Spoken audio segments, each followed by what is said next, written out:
Sa videong ito mga kaibigan ay ituturo ko sa inyo kung paano natin ayusin ang remote ng TV, DVD o kahit ano pang mga electronic appliances na ginagamitan ng remote. Step 1, i-check ang battery o subukan palitan pero bago ang lahat i-check mo muna ang connection ng positive at negative ng battery sa iyong remote kung ito'y kinakalawang at kiskisin para maayos ang daloy ng voltage ng kuryente papuntang command IC at remote sensor. Step 2, kapag nalagyan na ng battery, buksan mo ang camera ng iyong cellphone at iharap mo ang sensor sa camera pumindot ka ng kahit anong button sa remote at obserbahan mo sa camera mo kung umiilaw ba ang sensor ng remote mo. At kapag umiilaw ibig sabihin okay na ang remote mo, kung hindi.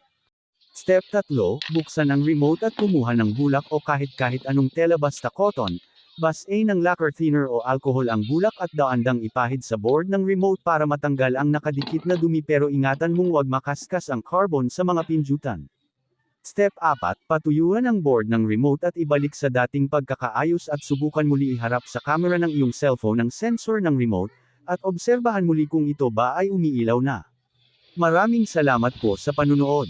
Marami pa po akong ise-share na mga tips tungkol sa mga ganitong video.